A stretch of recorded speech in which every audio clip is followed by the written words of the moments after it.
Morrill to start with, and we'll talk about ownership of the house through the years, and then we'll take you through room by room, and we'll talk about Senator Morrill as we go through the house. So Justin Smith Morrill was born here in Strafford April 14th of 1810 to the local blacksmith and his wife, Fanny Owen Mary Morrill. The house that he grew up in is just up the road a little ways, past the meeting house, right next to the cemetery, privately owned today. So he was the second of 10 children born to the family. Of the 10 children, only 5 of them survived to adulthood. He ended up being the oldest surviving adult child. Schooling for him consisted of elementary school right here in Strafford, 1 year of high school. He split that between Thetford Academy for the fall term and Randolph Academy on the other side of Orange County for the spring term. Having to leave school at the age of 15 because of younger siblings coming along. Private school was, of course, it was expensive for the family to send him. He also had to be boarded because it was too far to commute back in that time period. So he starts his working career at the young age of 15. He goes to work for the storekeeper right here in Strafford at the general store. Eventually, he works for Jedediah Harris, and at the age of 24, he becomes a full business partner. They do very well in the mercantile trade. They acquire a few other stores and invest very wisely. So by the time he reaches the age of 38, he retires with the intention of being a gentleman farmer. At the age of 38, he purchased this parcel of property, which was 50 acres at the time, from his business partner, Jedediah Harris. He designed the house that we're standing in today, taking a lot of his ideas from Andrew Jackson Downing, who was an architect of the Gothic Revival style of architecture, and had this house and most of the buildings on the property built over a 3-year period between 1848 and 1851. I mean, he's still a bachelor at this point in time, but in September of 1851, he would finally marry, and he married a school teacher from Easton, Massachusetts, by the name of Ruth Beryl Swan. And how they met is both families were friends with the Jedediah Harris family, and that's how they ended up connecting with each other. So I'm going to introduce you to the family using this portrait that you see on the mantle of the fireplace. You see Senator Morrill here on the left, his wife Ruth Beryl Swan, the dog, whose name happens to be Trump, but not after former President Trump, of course. Combination of cards that you would get in a game of whist. Mm-hmm. Their younger son, James Swan Morrill, who was born in 1857, they would have a son before him in 1855, Justin Harris Morrill, but they would lose him at age 2, unfortunately. So they only ended up with one son. He did survive, never married or had children, so no direct descendants through Justin's family, but through brothers and sisters. This other woman in the portrait here is half-sister to Ruth Morrill. Her name is Louise Swan, and she came to live with the family when James was born, and we know that from correspondence. Here's a copy of a portrait of Ruth Morrill. You're going to see the original version when we enter the parlor. Above, here's Justin Morrill as a younger man here, and then older in that one. And these two pictures on the right-hand side are of James Morrill, the son, Trump the dog again. No history on the horse. I call the horse Charlie. That's one of the names that happens to be up in the carriage barn on the horse. So ownership of the house. Again, this was built over a 3-year period between 1848, completed in 1851. Justin Morrill and his bride moved in September of that year. They would own the house until 1898. That's the year that both of them passed away. Your son, James, as I said, never married. He lived with his parents. He acquired this house when the parents passed away. I'm going to back up just a little bit. The political career, and I'll talk more in detail of that as we get later into the house here, started in 1854. So his gentleman farmer period of time wasn't very long before he got into politics. By the time he had been in politics, not quite 20 years, about 1871, the family decided to finally purchase property in Washington, D.C. At this point in time, he had been a senator for a couple of terms and was planning to stay in politics, so the family wanted to be with him year-round. And they did finally purchase property at 1 Thomas Circle in Washington, D.C., and had a house built there for them, which you're going to see pictures of as we go through this house. So this house became a summer home in the 1870s from that point on. And again, now going back to when the parents died, their son James and Louise, his aunt, were still surviving. They continued the pattern of spending summers here in Strafford, the rest of the year in Washington, D.C. James would only live until 1910, dying at the young age of 53. When he passed away, his Aunt Louise was still alive, so she continued to use this place as a summer home herself until her passing in 1919, and then spending the rest of the year in Washington. The house still stayed in the Morrill family at this point. It was 2 nephews of Justin Morrill's from New York State who acquired both houses. They decided to keep this one and use it for a summer home themselves, sell the Washington, D.C. house, which is what they did. And they moved a lot of furnishings from that house here, as you're going to see when we enter the formal rooms of this house.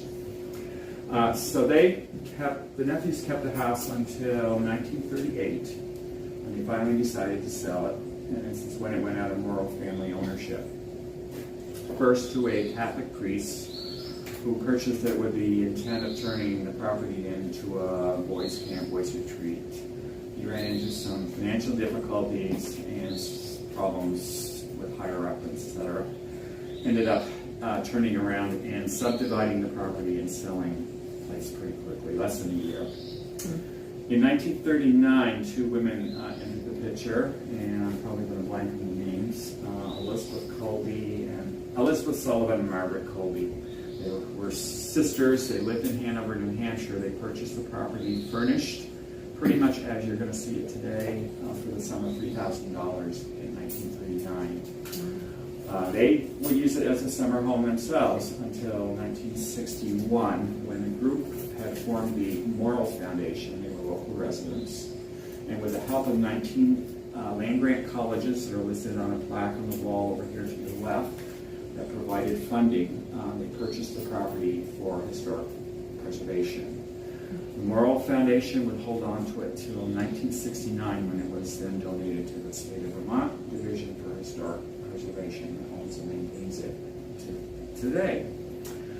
All right, the room that we're standing in now, this was the original kitchen when this house was first built. The fireplace that you see here is what was used for cooking. And the Morrills always had at least 1 maid or 2 maids on staff, and the maid staff lived with the family, and their quarters were above this part of the house and the woodshed. But in 1859, by this time they lived in the house around 8 years, they decided to make some additions and changes of the house. Now, you're looking around this room, it's not the most practical room for a kitchen. There are 8 doors, and you've got 2 windows. There's one built-in cupboard above the fireplace. That would change in 1859 when they would remodel this back room, which we're going to bring you into now, which had been just a laundry room, sort of a back pantry. They would turn this into, for the time period, state-of-the-art kitchen. The cast iron cook stove, circa 1860, original to the house. Cast iron products were hitting the marketplace in the mid-1800s. All kinds of tools and various things made out of cast iron. Wow. State-of-the-art material at the time. The water system for the house, again, no indoor plumbing, no electricity during the time that the Morrill family lived in the house. So their water system consisted of a dry snake with a hand pump. They had a spring in the cellar below here, a brick cistern that they had constructed to collect all the runoff from the various roofs via gutters and downspouts. In the attic above the woodshed, they had a second cistern, and out in the woodshed they could operate a ram pump to pump water from the cellar to the attic. And then via piping that used to exist, there used to be a cast iron water heater in this corner, and then you can see the fittings in the side of the cook stove. They could heat water, they could bring it down via gravity, and then by pressurization, draw off hot water as they needed for cooking.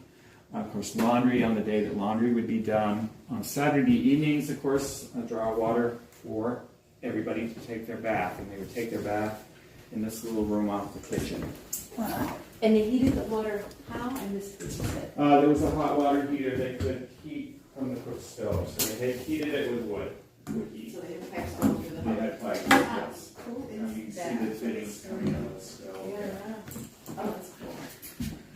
In this room, also notice to the left of the window, the wall is cut out on purpose so you can see how the house was constructed. It's double lap and plaster walls with an air space in between as a way to try to keep the house a little warmer during the colder winter months. Most of the items that you see in these rooms in here, they're of the period of the house, not necessarily owned by the Morrill family. But as we go through the rest of the house, everything you see was either in this house always or was in the Washington, D.C. house and moved here. Now this other room off the kitchen is a pantry and buttery. And a couple of clever design features incorporated when the house was built. To the right, screens in front of shelves here to keep flies and other bugs off your fruit and vegetables for short-term storage. Mm-hmm. The other thing they could do, because of course this cook stove would be going, so that room would be warm, they could close this door, and in the wall here, in the interior wall, an air chamber was built that's open to the cooler cellar below, with a door near the floor and a door near the ceiling. So just via convection, they could draw up cooler air from the cellar, having this door closed to keep this a little cooler than the rest of the kitchen space. Wow. That's so neat.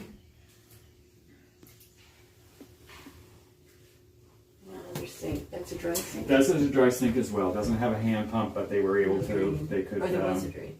There was a drain. They could clean their fruits and vegetables right in here, and then just store them until they were going to use them. And the screens behind the screens there. And were those Justin Morrill's designs? Like these things here? Yes, this was in his plans. Yeah, this is original when the house was built. That was. Air conditioning. Yeah. Yes, that's right. That's right. You're going to see a few other clever features as we go through the house, which we'll point out. Wow. So out in the kitchen, there's a smaller door you can see on the wall there that opened directly into the woodshed. The main staff could get wood as needed for the cook stove and or fireplace. Oh, what a great idea. The woodshed is open, and when you walk around from the outside, you can enter, and we have a display in there that talks about the Gothic Revival style of architecture. So this is what... I know it's very short. Yeah. It kind of makes sense because they were lifting cast iron kettles and things. People were also shorter for the most part back in that day too, so that may be another reason. But it is the only cook stove I've ever seen like this that sits so low. But it had your ovens, and then this is warming shelves up here where they could keep things warm. So. And that was the laundry day? This was for laundry, yes, exactly. Typically back then, I think Monday was usually the laundry day, and then Tuesday was like ironing day, kind of thing. It had its days designated for various chores. Yeah. And then that door went into the woodshed, and you could get to the privy as well. Again, they didn't have indoor plumbing when the Morrill family lived in the house. Is the privy attached, or was it attached to the building? Yeah, it's right. It was directly. Yeah, Oh, it's right there. Right through that door there. Yeah, it was part of the woodshed. So, yeah, a lot of houses was a separate little building, but not in this house. Modern. We're going to bring you back in here, and what we're going to do is put covers over your footwear.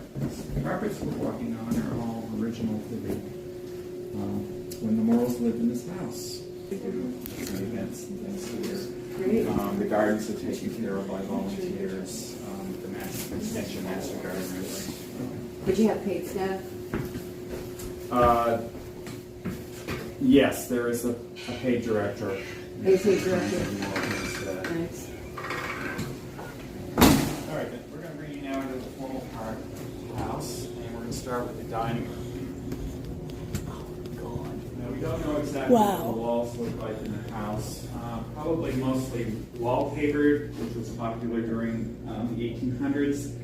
When the state of Vermont acquired this house in 1969, the plaster was in very poor condition, so it was all torn out and redone. Unfortunately, they didn't say samples of wallpaper, so we don't know exactly what walls, but we do know the red certainly played a role in this room. And I'm actually going to show you a piece of the carpet that was found up in a trunk in the attic. Oh my God. Never Wow. exposed to the sun, so you can see the original coloring That's so of beautiful. this carpet. Yeah.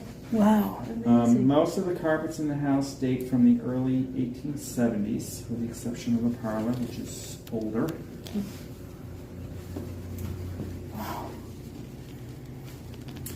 All right, in 1859, when they were making changes to the house, this room had a couple of additions to it.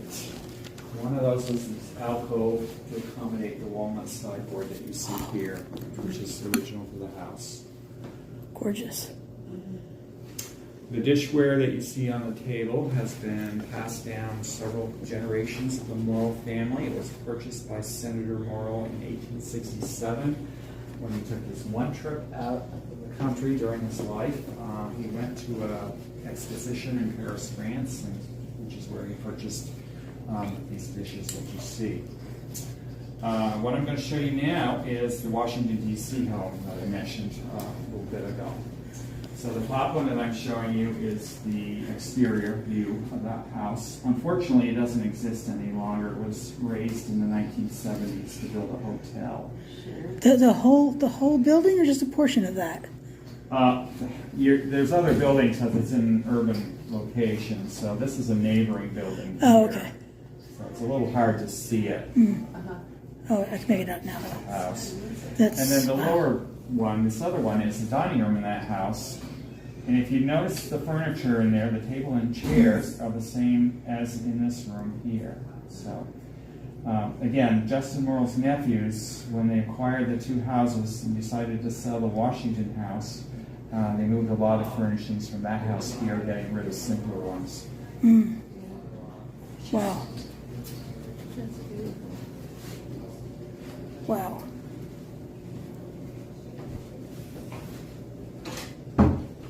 All right, when you walked up, I don't know if you noticed, the window screens have scenes on them. Painted scenes. Oh, I didn't know. You won't see them inside. They're a privacy screen. They were popular on urban houses where lots of times they were built next to a sidewalk or close to a street, people walking by. You can't see in, but you can see out normally. So when you go back out, take a closer look and you'll see scenes on this, that screen, and those two screens over there. Apparently it was something that Ruth Morrill liked, so they ordered some for this house. Not that privacy is an issue or ever has been here in Strafford, but anyway. Maybe the servants walked by. That could be. Wow. All What's right. the population of Strafford? I don't know exactly. I'm going to say maybe around 1,000, 1,500. I'm only guessing. to be honest with you. I might have a book that will tell me. Yeah, that's okay. I actually live in Randolph Center myself. So I am Orange County, but I'm Strafford. All right, so when they added on to the house in 1859, they added on this bay here in the dining room. So the windows were here. They pushed them out several feet. Added two china closets. So there were 3 china closets. Wow. The door on the right was the butler's pantry. The maid staff could pass things through your direction. Oh, that's a door. Huh. That's a door too, yeah. We use it as our kiosk now. This chandelier in here, this was a gasolier fixture. This house never had gas. It was lit with kerosene lamps, and the heat was wood during the time the Morrill family was here. But the nephews moved out here, and then it was electrified. The last 2 women that owned this house put in electricity in 1939 when it finally came to Strafford. The fireplace in here, although it looks like marble, it's actually a faux marble finish. The stone is all slate, and the faux marble finish was applied by a company out of Boston, and it's one of 2 in the house with that treatment. Is that an original when the house was built fireplace? Yes, it is. Yes. So it falls in line with like the sandstone like exterior. Yes, that color, the pink color, 1859. When the house was first built, it was a tan color, and then when they made the additions and changes to the house in 1859 is when it became this pink color. And he was trying to imitate the look of cut sandstone, that particular sandstone that's not quarried in the United States. So you're right. I also think that maybe pink was his wife's favorite color, and he looked at this there too. Pink. All right, out in the hallway, the other thing you're going to notice too is the woodwork is different in every room, and that's a classic characteristic of a Gothic Revival style house. No two rooms have the same look. All of the woodwork out here is butternut, which was harvested on the property. Back in the day, butternut trees were very prevalent in Vermont. Unfortunately, not so much today. And again, the local craftspeople he hired, some of them were relatives of his. That built the house, did all the millwork on this woodwork. These side lights are the first example I'll point out of the use of flash glass, and you can see some more uses of that as we go through the house. Colored glass, colored on one edge of the glass, the rest of it clear, as opposed to stained glass with the colors baked all the way through, so it will be less expensive to purchase than stained glass. So again, the porch too, addition to the house in 1859, when they were making their additions and changes.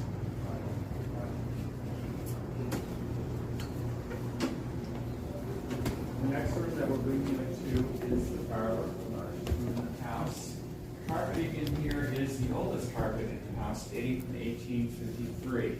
Wow, Just a couple of years after they moved into the house, they carpeted this room. The fireplace in here, this is genuine marble, not faux marble, but not from Vermont. It came from Italy. oh, So apparently it's something he really liked. He did have some connections to Italy with our minister to Italy, George Perkins Marsh. In fact, the painting that you see hanging above the fireplace is a gift from George Perkins Marsh, who was our U.S. minister to Italy for many years, and he lived in a mansion in Woodstock, Vermont. If you visited the Marsh buildings, Rockefeller, that was his home for a number of years in Woodstock. Again, the furnishings, Victorian style. That was the style of the house in Washington, D.C. Furnishings in this room, pretty much all from that house in Washington. That house was designed by Edward Clark, by the way, who's the same architect that designed our U.S. Capitol building. And I'm holding up a couple more exterior views of that house. So you'll see some chairs that you might recognize that are in this room now, that were in that house in Washington, D.C. So very, very formal, even more formal than this house. And unfortunately, has disappeared from the landscape. do they bring much of the artwork here? Yes, you're going to see some more artwork as we go. A lot of the artwork are prints.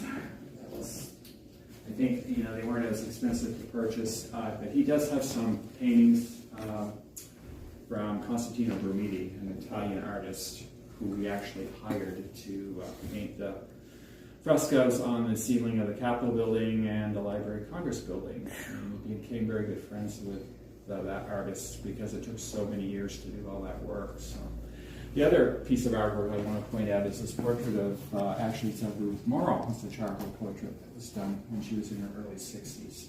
And you saw a copy of it in the first room of the house, but that's the original.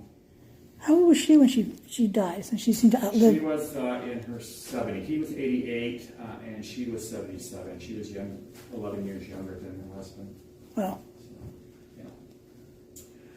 so the parlor opened out onto a porch, and right now we're sort of under some restoration. In fact, next year they're going to be doing a drainage project here on the grounds, and we won't be open next season. So that's going to be an extensive project to repair some drainage because we've had some moisture problems with water getting into the cellar of the house. Stone basement? Yeah, it's a dry lake stone basement. So of course humidity is the worst thing for keeping furnishings preserving and stuff, so they're going to try to correct it. Are these, I'm guessing this is wood or is that plaster work? That's wood with, I think they were plaster pieces you could buy to apply to that. Huh. Yeah, they're not carved out of wood. Okay, thank you. Yep. So again, yeah, woodwork in every room is different. That's fascinating. Yeah. So wild.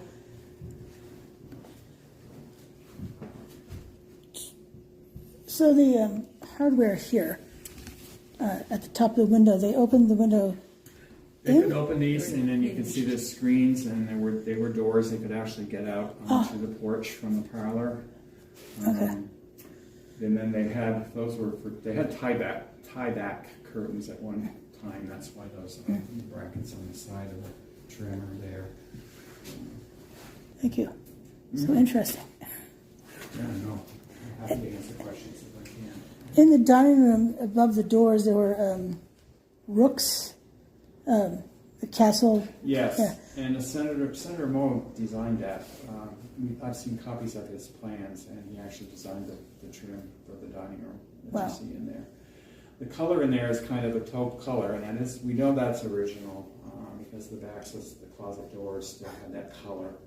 So we know that's the original color of the trim for that dining room. The next room we're going to bring into, we call it a bedroom today. Back then they called them chambers. So one of Downing's principles, building your Gothic style cottage, Gothic style house, is that you should have a chamber conveniently located on the first floor. When you get into your older years and you have trouble Good idea. doing stairs, you've got a convenient place to sleep. And in fact, we know that Senator Morrill slept in this room in later years of his life from an account by a Boston journalist who came here to interview Senator Morrill. And he mentions the room in that his news account of the senator. So again, furnishings in this room, these are all walnut from the other house. The door here opened into a small dressing room. You're going to see the window for that when we walk by into the library. And off the dressing room, there was a closet. So the house has a lot of closets in it. Of course, back in that time period, not many older houses had closets because they were taxed as rooms. Oh, yeah, that makes sense. They were what rooms? They were taxed. Oh, taxed, as rooms, yes. A closet, so, yeah. And the house is thinking here. So they must have put a stove in here. Yes, you'll see them, yes. Oh. Every room had a simple kind of stove to heat it at the time. They didn't have a fireplace. It was heated by, I was looking at the looks like it's painted the faux wood, or is it, looks like faux wood? yeah, I think it's wood with gold leaf Yeah. paint. Yeah. This is a portrait painted by Montpelier artist Thomas Waterman Wood of Oh. Montpelier. He also lived in a Gothic Revival style house that still exists in Montpelier on Northfield Street, privately owned. He did another portrait, only this one in watercolor, and it's of the dog Trump. The Trump in the first room. Okay, the artwork that is under the glass case here is by Italian artist Constantino Brumidi. Justin Morrill was chair of the Senate Buildings and Grounds Committee during his time in political office. He played a very influential role in the Mall of Washington looking the way it does today. This artist was hired to paint the frescoes design and paint the frescoes on the ceiling of our U.S. Capitol building and the Library of Congress building in Washington. Because that took so many years, they actually became good friends in the process because of being so long to do all of that work. In fact, Brumidi died before he finished painting all of his design work on the Capitol building, and I'll complete that story when we go upstairs. Did Morrill speak Italian? I don't know that he did. You know, his education only went through 1 year of high school, but he was a voracious reader. I mean, He had a large library, 2,000 books or more, Oh. that he collected over his lifetime. So he did a lot of reading, and he self-taught himself on a whole variety of subjects. But I don't know about the foreign language. I don't know that he did. Yeah, I didn't write anything I about don't that. think, I haven't either, yeah. I also want to point out on the wall here, this is actually his original landscape plan for the yard around Wow. the house here. He was very interested in horticulture. In fact, he even had a hothouse on the property at one time, so he could experiment with various plants and things to see if they would grow in this environment. And he did plant a number of unusual things. We do have some trees that are still alive from the time that he planted them. So the various shapes of gardens in front of the house. And then this was a fountain that used to exist out on the south side in front of the porch with a rose garden. And then these were fruit garden plots that used to exist. And now there's ferns and other things growing out there today. And then the kitchen garden, you don't see it here, but it was up back. That was this horse barn, carriage barn. We see now our restroom building. And then, of course, other barns were up further up back. I'm sure you get to walk around and see. We do maintain gardens today. They're maintained by volunteer gardeners through the Extension Master Gardener program. How many acres were this When it started out, it was a 50-acre parcel when he bought it. I think it's state now, it's 7 acres, I think is what it's down to. It's been subdivided over time. So the piano in this room is original to the house, and it was played by both women of the house, Ruth and Louise. Yeah, who doesn't love a piano? So at one time, originally the house, the outside wall was about at the edge of the piano here, and then in 1859 they would move the wall out around 4 feet, and they built on a new library addition. So when this was first built, this was actually Senator Morrill's library, and then it became the music parlor, back parlor as you see it now. So they ended up building a new library addition onto the house. They left this exterior wall, the window into that dressing. The old plaster on the, Yes. yeah, cool. Yeah. That's what This this, is the plastic. So this was a brand new, this was not part of the original house. Oh, I'm so familiar Added with on in this. 1859 when they were making their modifications and additions. So this became his library. We might call it his man cave today, where he spent a lot of time reading and writing. In fact, he's pictured here in the room in this photo that you see on the table here. The fireplace in here is the other one that's faux marble finish. So again, slate stone and then the painted finish to look like marble. And this one in a reddish hue.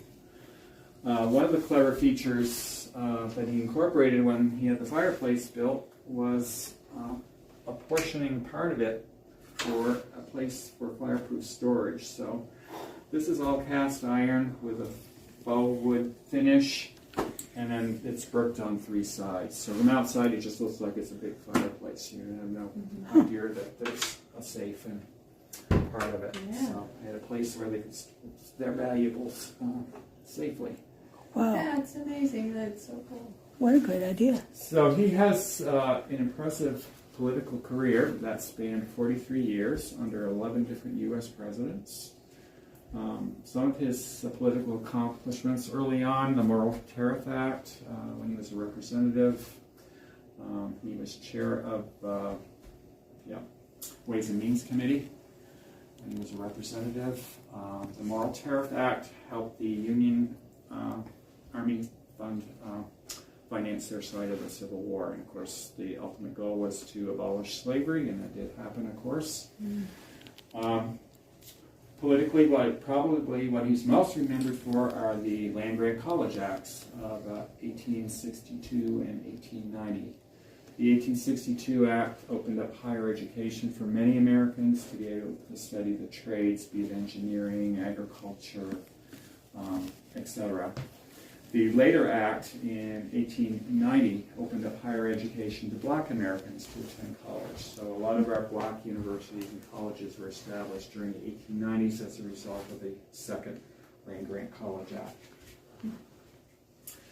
Although he didn't have the opportunity to go himself to college. He wanted others to have that opportunity to be able to. We don't have a lot of his books on display, but he did acquire around 2,000 volumes or more during his lifetime. He was a voracious reader, starting in his teens when he started working with Jedediah Harris, who also had an extensive library. So we borrowed books from him, and then he would purchase books as he could afford to on various topics. So in here, the skylight here is another use of flash glass. And most of the panes are original except for one. This was restored back about 6 years ago. There's one pane that they had to have remade, but otherwise it's all original. The stained glass window on the south wall is circa 1867. Again, they picked that up when he traveled on his European trip, and that came from France as well. How much did it cost to build the original house? You know? I have no clue. I can tell you when the house was sold to the last owners in 1939, they paid $3,000. So I don't know. I have no idea what he paid. But that's a great question to research. Busted on the mantle here, this is actually Daniel Webster, a prominent New Hampshire politician who Senator Morrill was friends with. The portrait here is another one of Ruth Morrill, his wife. This painting hanging above is another scene from Italy, and again another gift from George Perkins Marsh to the Morrills. They were good friends. Woodwork. Very different Fascinating. again. Yes, I know every room has, as you say, its own distinctive look. So I'm kind of curious, the reason for his, the faux mantles, for instance. Probably to save money, maybe? Well, I was thinking more along the line, was he trying to impress other people? Yeah, no, that's a good question. Yeah, I don't know, maybe.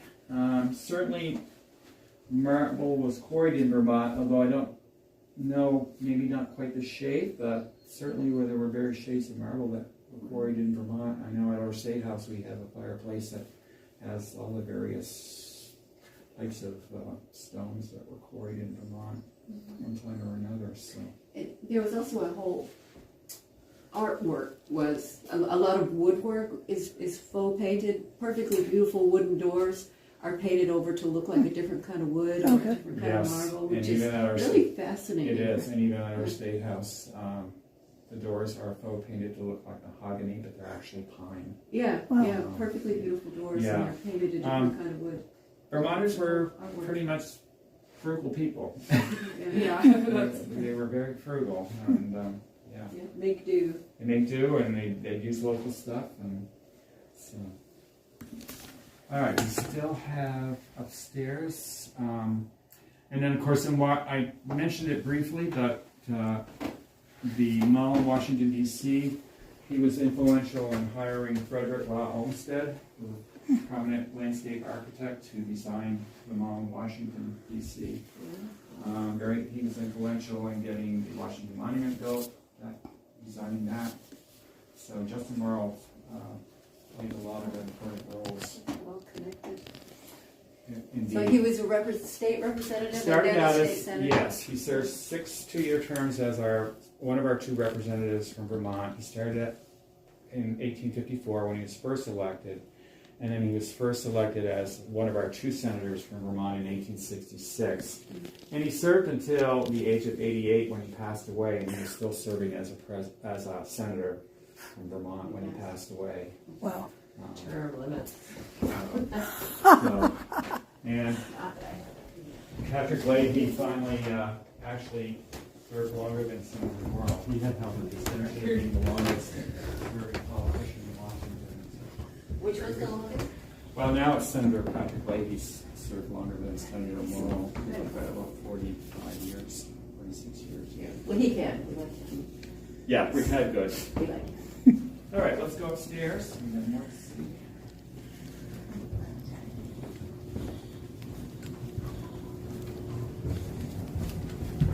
These are kind of steep and narrow, so please feel free to use a handrail and take your time. And then we're going to bring you up to the first landing here.